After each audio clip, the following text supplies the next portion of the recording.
ThoughtWorks, you might not know it, is a global software consultancy. We're currently located in 15 countries and are specialized in creating custom software with and for our customers. We want to create an extraordinary impact on the world through our culture and technology excellence, and we aim to amplify social change, a positive social change, which is also one of the reasons why we do this series. We have the feeling that diversity and inclusion have become buzzwords over the last few years and became more and more important, but often discussions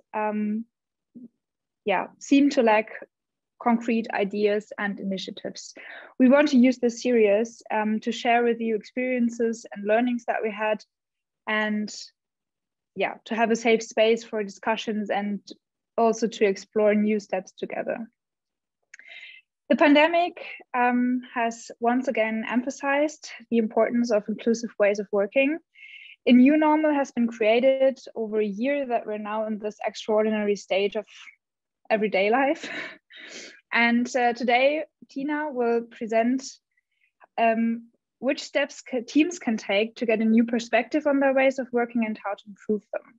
She will speak about the challenges we are facing right now and how the inclusive team social contract was designed. She's our global head of diversity, equity, and inclusion at ThoughtWorks, and a feminist at heart with a strong belief that an inclusive organizational culture brings out the best in teams and individuals. And we're very happy to welcome you today and looking forward to your talk. Hi, everyone. It's wonderful to be here. This is the first time, I'm speaking at this event, and I'm really excited and also a little nervous because this is something that we have piloted in ThoughtWorks India. And today I'll be talking about it, to a whole lot of people from across the globe, different teams, different organizations, different ways of working. But my hope is that each one of us today takes away something that is valuable. And there are doubts that we would carry forward and hopefully interact a lot more in these, in the next few days. So going back to, let me just quickly share my screen. So going back to a little history around why did we think of something like this, right? As we all know, teams at work pre-COVID was all about interaction, was all about team connect, was all about talking to each other, was all about, connecting most of the time face-to-face. Of course, there are distributed teams. Of course, there are teams that, that work from anywhere. But one of the key things I think with the pre-COVID time was the ability to just meet in a meeting room, to just have those coffee conversations, to be able to sit next to each other, pair and work where pairing is followed. But also that deep connect that you build with people. Post-COVID, of course, we started working from home. We started working from anywhere, literally. But we were not in our office spaces.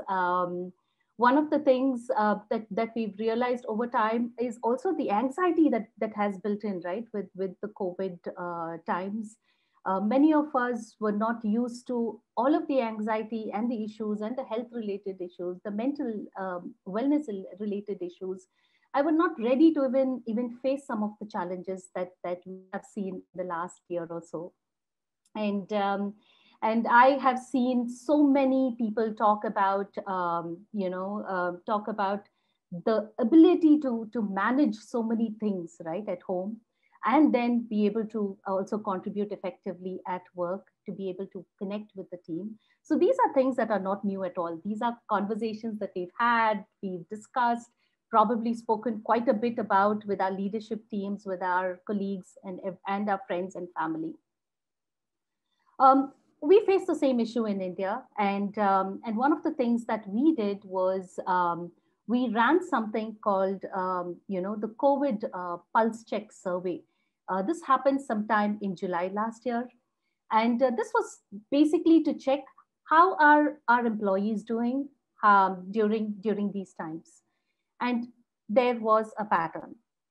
There were challenges around collaboration, around asynchronous communication, around just the work-life balance, or just the ability to function effectively during these times. Um, and there is research also to prove that, right? This is a research by Buffer and Angelis surveying about 3,500 remote tech workers on work from home due to COVID. And one of the biggest struggles with working from remotely has been collaboration and communication.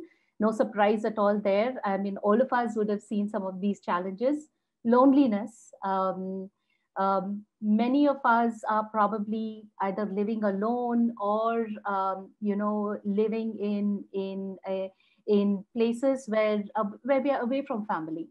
Um, and sometimes there is loneliness even when we are with people that we know, even our family. And sometimes we build a certain connect with our colleagues that we wish we could just go back and have, right? Not being able to unplug. This is something I have personally faced as well. I'm sitting and I'm just sitting constantly without even getting up to go take a short break. And I realized that I've been having so many health issues because of just my posture. And I don't even realize that because you're just constantly plugged in, right? And of course, there are distractions at home. Many of us are primary caregivers. There are people at home that we need to take care of. Many children have moved on to studying from home and doing online classes. And many of us are responsible to ensure things move smoothly at home. So, of course, there are all of these challenges that are not unique to many of us, but this is something that we possibly could have collectively faced. So when we ran the survey in 2020, one of the things that we realized was the same challenges that many of our employees pointed out, right? Like I just spoke about. Extended screen time meetings was also one of that, right? Just the fatigue, the screen fatigue that you get. Prolonged pairing, because we follow the agile methodology, where there is remote pairing. And of course, there are other personal challenges. And these were very candid comments that we received on the survey that we had. Sometime later in September, anywhere between September, early September to late September, we also ran something called the Diversity and Inclusion Survey.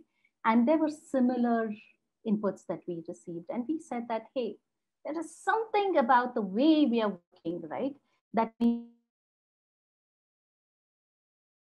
there are as teams during the pre-COVID time, that we all had our set rituals, right?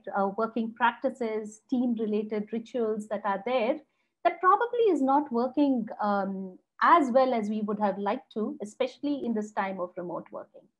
And after a lot of conversations, a couple of thought workers came together to sign up to design what we call now is the inclusive team social contract. One thing that was clear in this working group as we came together and spoke about it is that inclusive team practices go a long way in creating a culture of belonging, accountability, and shared purpose, right? And if you realize, many of us have been stretching so much that really when it comes to revenue or when it comes to financial outcomes, many of our teams have been delivering possibly at the same level that we did pre-COVID, or probably better, right? The outcomes but everything has a burnout time. Everything that we do, possibly if we are stretching ourselves thin, if we are doing something in our teams or working in a certain way that is all about delivering our deliverables to our clients, there could be a time when that sustainability isn't just there, and there will be burnout. And that is something that we have realized from the time we started the lockdown and work from home in March to the time we were having these conversations in July and later in September last year. So what is the inclusive team social contract?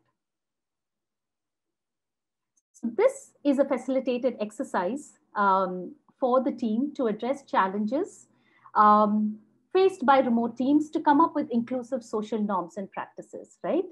We realized that that all of us do care about, coming together, syncing up and working together as a team. We care about each other, but sometimes unconsciously, there are certain things that are missed out.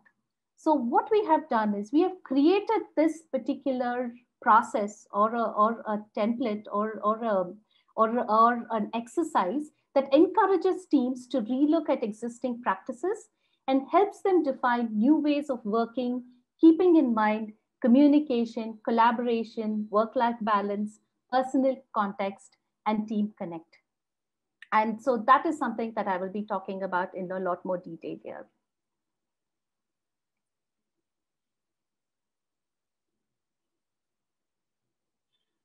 So when we got together as a team and we discussed, hey, what are the things that would really impact the way we work? These were the 4 aspects, and there probably could be more, but we as a group felt like these were the 4 key aspects that we need to address. One is around schedules and meetings.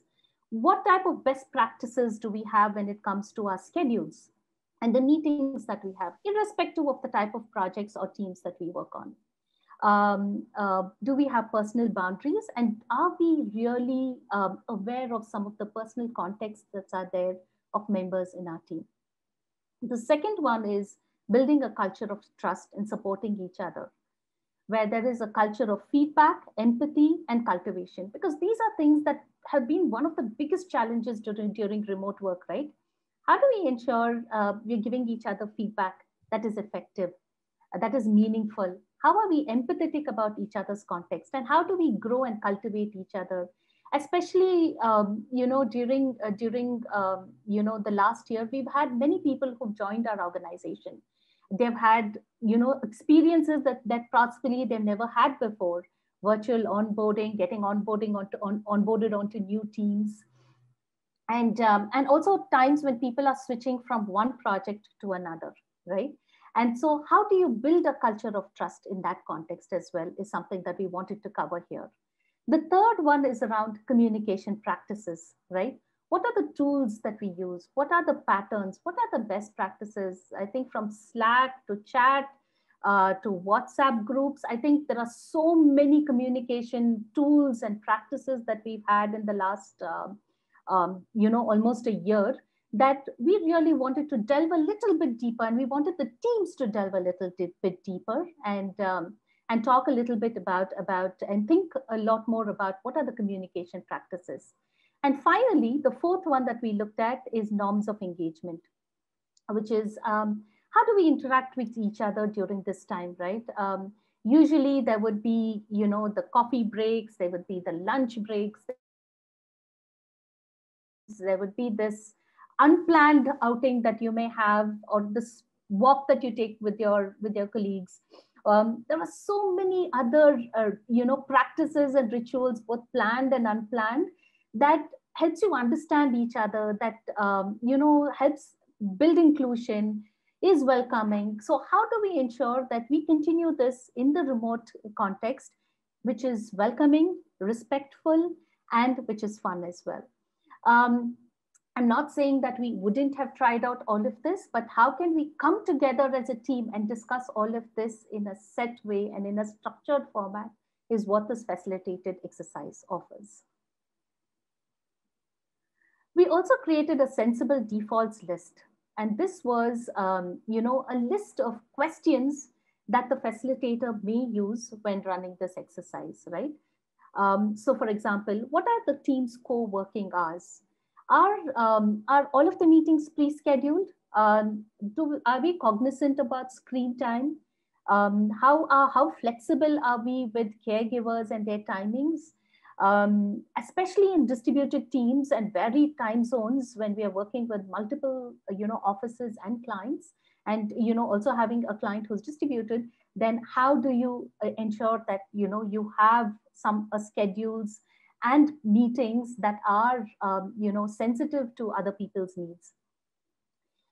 Similarly, for building a culture of trust, communication practices, and norms of engagement, we had a sensible defaults list that covered a lot of aspects, right from psychological safety to, of course, communication practices will have set channels, but how about proactively, possibly picking up the phone and checking on our colleagues and talking to each other and all of that. And of course, the norms of engagement is around how do you catch up informally?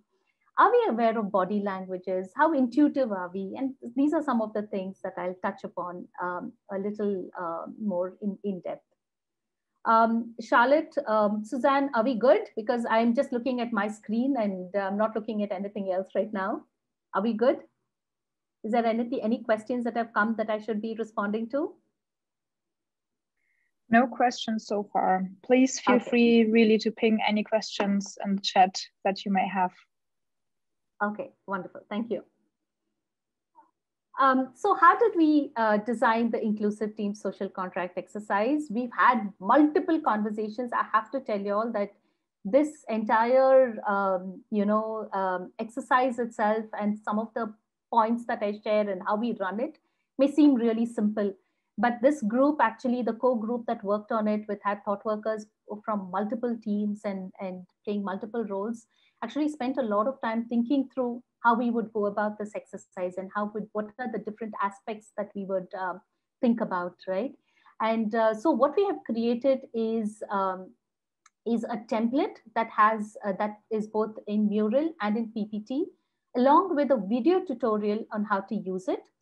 The process flow document also details on how to get started.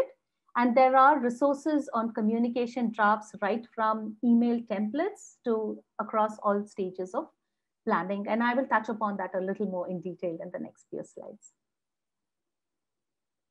So the entire exercise, we think, should be for about 90 minutes, and it needs to be well planned out. The team first needs to be open to running this exercise. And we actually are in conversations, for example, with project managers, with team leads, to have a conversation with their team to see if this is something that they wish to run, and if the team is comfortable having this exercise run for their teams. Right? We start off this exercise with two simple questions, with the North Stars or the drivers. How would you ideally like to see yourself or want to remember your team? And what words would you like to describe your collective? And what behaviors drive your team towards the North Star you just described, and focusing on positives that you want to continue and encourage. So these were the two key questions that we started off the exercise with. But of course, before that, we started off with a safety check, and the safety check happens even prior to that, when we engage with the team project manager lead and share the plan for this exercise with the entire team, so that there is larger participation, and there is and we do get inputs from everyone, whether you're new to the team, whether you're a grad who has joined the project, or whether you are someone who's been on the team for quite some time. So we start with these two questions, and we ask the team to come on Mural or on the deck when we use the PPT, and we use Post-its for the team to add their inputs. This is followed by the 4 areas that we will be focusing on, which is the first one, which is schedules and meetings. And we cover these 3 areas, right? Which is stop doing, keep doing, and start doing. And this is consolidated for 10 minutes each. And we start with, what do we stop doing? What does the team want to stop doing, right? So the areas it will cover will be, what will your schedules as a team be like? What will be your overlapping hours? How will you respect personal boundaries? So the team is prepped, and sometimes we do share examples as well. But basically, we ask the team to reflect and to think about what are the things that they are doing currently now when it comes to schedules and meetings that they personally feel that they should stop doing. The next thing that we also ask them to do is move to another board where they talk about, where they sort of record what is it that they want to keep doing. Because all of us have some practices that are working greatly for our teams. So in the context of schedules and meetings, what is it that they would like to keep doing?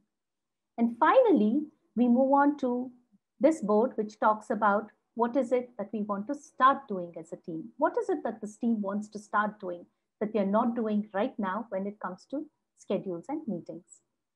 So this is how we go about each of the 4 areas or 4 dimensions that we cover during this exercise. So when you talk about building a culture of trust, how will you support each other? How will you create an environment that promotes safety, feedback, empathy, and cultivation? And also, try and cover it across these 3 dimensions, which is 3 areas, which is stop doing, keep doing, and start doing. And this is the same thing that's followed for communication practices. And then finally for norms of engagement. So once we finish this exercise, we also have a plain board which says, hey, did we miss anything? Is there something outside of these 4 dimensions that you want to cover? And then we ask the team to also, to cover it in these 3 aspects, which is stop doing, keep doing, and start doing. Once we finish this, we ask the team to sort of help group, all of the stickies that are there and see if there is some pattern emerging. One of the things that we constantly do when we are interacting with a facilitator is to be prepped with details on how to run the session. Right now, the core group is helping run the session, and sometimes we pair with the project team lead or the project manager to run the session. But basically, there is quite an amount of time invested in prepping along the details of the session. We always want to do a safety check at the beginning and to get a sense of how comfortable everyone is. And this is something that we, right from the initial part of the conversation till we actually run the exercise, we reiterate on. We also need to ensure that we do not let our own biases overcome the group discussion. Very, very important. And so we should let, if we have any inputs from our side as a facilitator, we need to ensure that we pitch in a little later, but let the team share their inputs and be as candid as possible. We should also be aware as facilitators that there are some existing practices that are there in the project in terms of time spent in meetings, or possibly there is some time allocated for caregivers. There could be some policies that the organization has introduced around caregiver specific support. So be aware of these particular existing practices and policies that are there. And look at the dimensions of the social contract, like I said, that extends beyond these 4 areas. And it's also okay to touch upon these quite in depth and in detail as well. So give it the equal number of time that you would give to the other 4 dimensions. So once we receive all of the inputs from the team, and after a short discussion, there is a core team, which includes the facilitator and the project point of contact, who block time to help evaluate the output and synthesize the information that we have got from the exercise. The core team will then communicate the synthesized output to the team.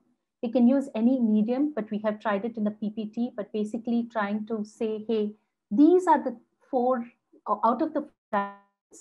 These were some of the outputs that have come from the exercise as best practices that your team should follow. And we've also, and also for the one that is the broader one, which is not covered, right? So we also cover that as well. We document the exercise and the learnings and get inputs from the team to finalize the team social contract. Once the team social contract is finalized and covers all of these 4 dimensions and any other dimension that is outside of these 4, we ensure that the team social contract is in a visible place and is revisited. We ran this exercise with a team in ThoughtWorks India that has 2 components. It's a distributed team with clients in North America, and one of the one of the findings from the team and one of the things that the project manager shared was how even in conversations not related to the social contract, how some of the findings or some of the team social contract information sort of flows into the conversation saying, hey, remember, we discussed this in the team social contract, so we should ensure we follow that for this particular conversation that we're having or this particular meeting that we're having. So, and so that was very, very useful information. And we are hoping that that's how, this team social contract will help feed into all of the practices that a team follows. Encourage rerunning of the exercise if the team changes or there are project related changes, right? For example, there could be new people who are added onto the team. There could be change in the project manager. There could be, a new piece of work that you may add on and start doing, or there may be changes at the client side. So if there are changes like this, one of the, recommendations is to rerun the exercise and see if there are any changes that need to be made. The new team social contract should be also communicated to all key stakeholders. This could be the account level leadership. This should also be the client or other key stakeholders that are there. We also realize that there is the unique project context that are there, and there could be some customization that is needed. So it's very, very important for facilitators to partner with the project managers and team lead to understand the nuances of the project, right? Is it a co-located project? Is it a project that is spread across multiple regions? What are the nuances of the team we are working with or the client? Sometimes the domain also matters. So there are so many nuances that are there that the facilitator needs to be aware of. Ensuring clients are aware that this exercise is being run and why it is important. So this is one critical aspect that definitely needs to be communicated to the client, because there could be some changes that could be implemented, or we would request the client to implement. Something as simple as changing the time of a call to changing the set of people who are going to be on those client calls, right? So there are certain things that could impact the way we work with our clients, right? And there could be a much larger aspect as well. But we need to keep the client and as a key partner in this exercise. Updating the client and key stakeholders on the changes that could be implemented post synthesizing the team social contract findings, and ensuring new team members are updated about the social contract as part of their onboarding process. Now, also certain things when you actually, come up with the changes that you want implemented, some of these things are not going to happen at one shot. There are certain things that you could implement in the next week. There are certain things that probably will take a longer time to implement. And there are certain adjustments that need to be made as well. And these are things that you will need to keep in mind when you will run these, when you come up with the synthesized output for the team social contract. Like I said, always there will be exceptions. There are unique project contexts. The new ways of working is a collective ownership. It should not be seen as something that the project manager owns or the tech lead owns or is the ownership of a few people in the project, but it is a collective ownership. So if anyone is, or once you have a set way of working, and if anyone is sort of moving away from that, from the team social contract, it becomes a responsibility of each one of us to sort of call that out, to be able to give feedback, to ensure that, that this is a collective ownership. Explaining to the team ahead of the exercise is important for openness, constantly reiterating this. I'm sorry, but you will have to ensure that to have openness through this exercise, you will have to explain to the team and ensure you have buy-in from them. While it may sound simple, empathy and intuitiveness are among the key traits to develop when working remotely. There are many other traits, of course, but empathy and intuitiveness, is very, very important. Consider a holistic approach where the team is also sensitized on other aspects, right? Like, for example, unconscious biases, right? Many of us carry many unconscious biases. All of us do. And being aware of our biases is very, very important. So being able to also sensitize ourselves, if not already, or doing a refresher on our unconscious biases, I think becomes important.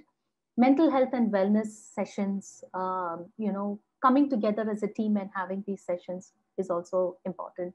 So trying to approach it in a more holistic way is helpful.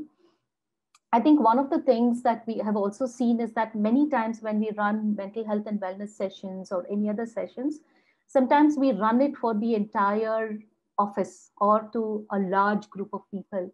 But when we try and run these sessions at the team level, right, the openness that you see and the type of connect that is built is high. And so encouraging the teams to actually, or the teams that are helping facilitate these sessions to do it at a team level is also helpful. And while we are saying that this is a best practice for any team, it's very, very important that in the context of working from home and in the context of working from anywhere as well, it's very, very important that this practice, that a team carries this, does this social contract exercise. But again, any team, it just works for any team, whether you're co-located, whether it's a blended model, it's a distributed team, any team can run this exercise and benefit from it. Yes. So these were some of the aspects I think that we sort of covered in the team social contract. There is a video of a facilitated, how to run the facilitated exercise on Mural that we will share post, post this call as part of, I think, the comms that goes out. I've also written an article on this, but it is pretty at a very high level, but I'm hoping that what we have shared today is helpful. Thank you very much for your talk, Tina. I will just ping the link to the article already in the chat. We will also send it in our follow-up message as a resource for you to look up. And there are two questions. The first one was from Frank. He writes, having a sensible defaults list, which we practice internally, is great to have. Many of us, however, are client-facing. How do we at ThoughtWorks ensure these sensible defaults are also practiced by our clients when they may not prioritize this in their culture to the degree we do? After all, it's them with whom we spend the majority of our time. That's true, which is why I think it's very, very important to have this conversation with the client and also let them know that we are running this exercise. Sometimes I think it would be good to also include your clients as part of the exercise, because all of the challenges that we are facing with work from home, whether work-life balance or synchronous communication, a lack of collaboration, all of that is not unique to us. It is also impacting the client. So one of the things would be to encourage having this exercise or doing this exercise with the entire team, which includes members from the client as well. But again, it is also about safety. It is also about how comfortable people are speaking in front of the client. And so keep that in mind as well.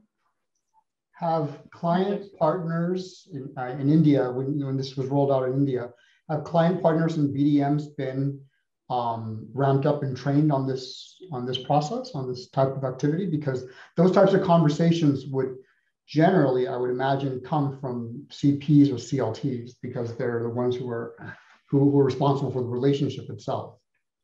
Yes, we have had this conversation with the entire leadership team that includes account level leadership.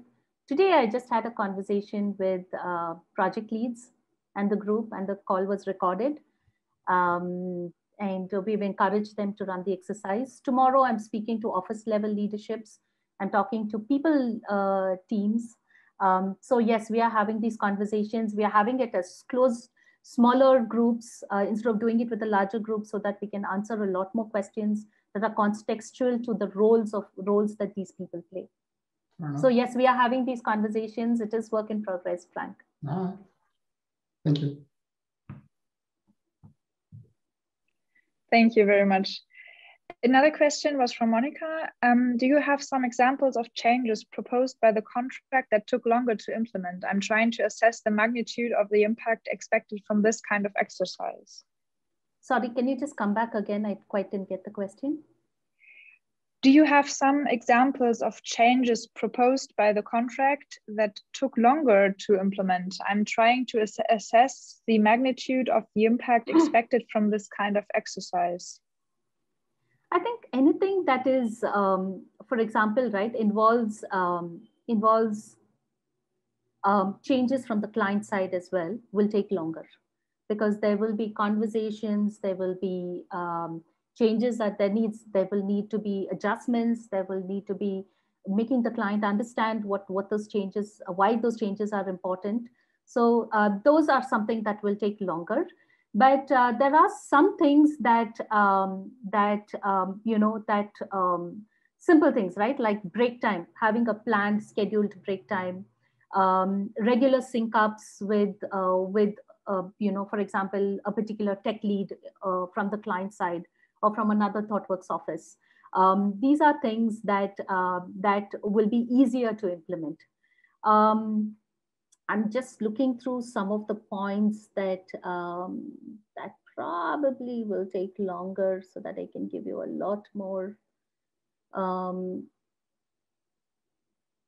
I think sometimes around the work a person is doing and their personal life context, right? If someone particularly wants a change, that may sometimes take longer, sometimes may take us may not take so long. But anything I think that is in the context of change that is related to client conversations could probably take longer, or impact on the deliverables on the project or time. Then we have two other questions. Tina, in your role, or even in your different roles, you are part of different teams within ThoughtWorks. Specifically in the past year where the pandemic influenced our working life very strongly, what problems have you often seen in terms of, for example, work-life balance? We touched that shortly, but maybe we can... So you're asking personally for me? Oh, quite a bit. I've had, just the hours of working has drastically gone up. One of the things I really miss is the vibrancy and the energy that is there when you are in the office space. I think I miss that terribly. I think also because of the organizational culture as well, right? Like there's so much energy. And those coffee breaks or those water cooler conversations. Just being able to pull someone into a room and have a quick conversation versus trying to call them over the phone or trying to connect with them over Zoom. I think the screen time has impacted me quite a bit. You can't really make out on the screen, but my dark circles are really bad, really bad. But I think as a team, we've been so stretched, especially the DI team. We've been very stretched, and like I said, right, this exercise is not only for technical teams. This exercise can be run for any team, whether you're a recruiting team or whether you are a finance team. This is something that can be run for anyone. But yes, the last year has been painful.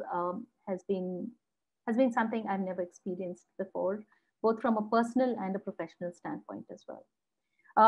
Having my daughters, at home and trying to be able to manage, their studies, their frustrations because they can't really go out and meet people.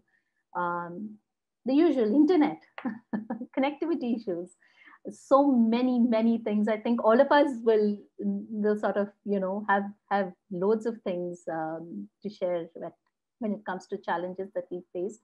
Mental health and wellness has been some of the biggest challenges I think we all have faced during this pandemic. Some of us, more so than the others. I've had friends from the LGBTQ plus community for whom their home is not the most safest place, but you had to go home due to the pandemic. I've had colleagues who who were working in a different city where our office is located, and then had to go back home due to the pandemic. And they love living alone and they don't want to go back, but they didn't have a choice. So there were a lot of changes people have had to make. And I think from a mental health and wellness standpoint, there is so much more that the stigma attached to mental health and wellness.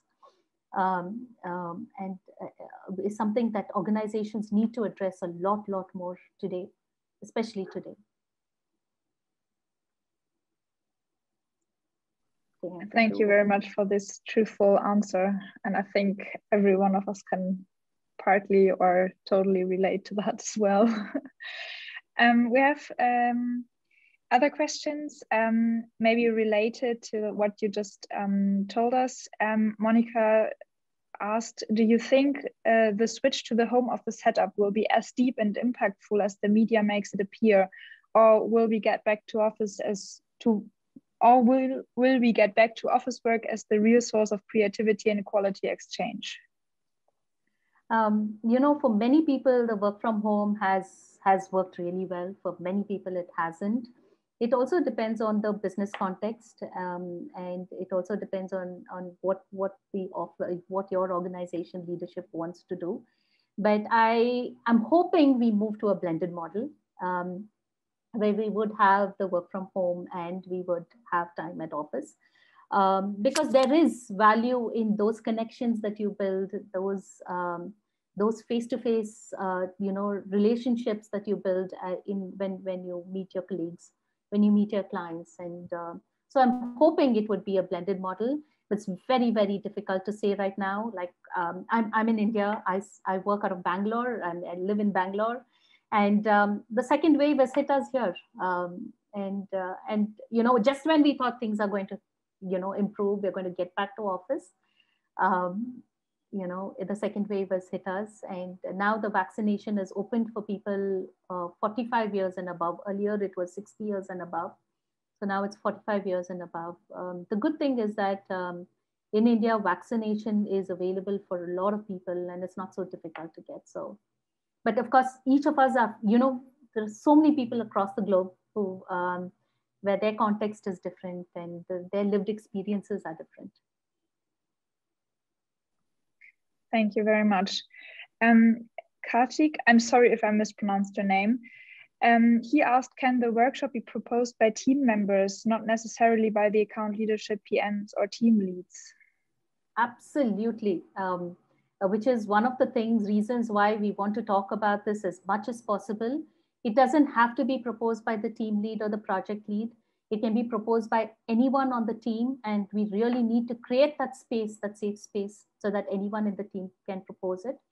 That is the reason, one of the things that we're doing is we're also asking that it is going to be announced as part of each and every office town hall that's going to happen in India, so that people become aware and people can participate and also, ask for it, ask for the exercise to be run.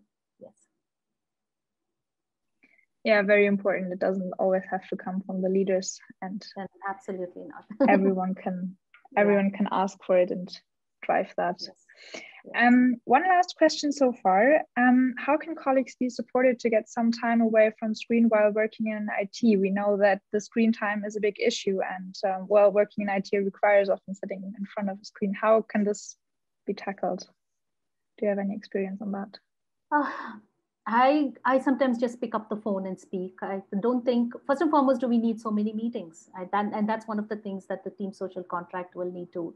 That's one of the key questions that we need to ask during the team social contract, right? Instead of meeting, can we have this probably over another conversation? Do we need 1 hour meetings? Can it be 30 minutes? Can it be 20 minutes? Sometimes by default, right, we just go in for 1 hour meetings. We may not need 1 hour.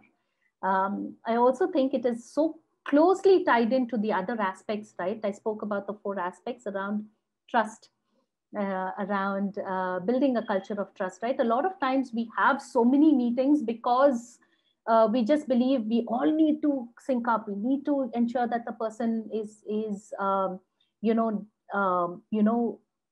or there is a belief that, okay, we need to sync up so that this works in a certain way. Or we execute this in a certain way. I feel it's okay sometimes to just make mistakes and understand that the context that we are in today is different. And so just reevaluate, do we just need these many meetings or these many hours? It is painful. It is the screen time. is going to take a toll on all of us. And this is something that's constantly been highlighted by mental health and wellness professionals in the last year. Thank you very much. Monica also suggested meet, walk and talk one-on-ones, grab a coffee and go for a walk with your colleague or colleagues on the phone, which is quite a nice idea. And yeah, probably, like as you also wrote in your article, crisis make innovations necessary or something like that. So we will have to be very creative to work out our new ways of working. And there are no more questions so far, so I would like to thank you very much for the important talk and the nice insights we got from you. And I want to wish you, everyone, a nice day or evening, depending on in which time zone you're sitting. It was wonderful to have you here. And I think Steffi wants to say some last words, or should I go? Please, Charlotte, go ahead. I'm happy if I don't have to speak up. We're happy that we're having already the 6th event in this series planned. This is about, it's more than just a pronoun with Masha Brudite, a colleague from ThoughtWorks UK, which will happen on the 21st of April at 6 p.m. again in the evening. We hope you liked it, although it was in the lunchtime. We're happy to see you maybe in April again, and have a nice time. Stay healthy.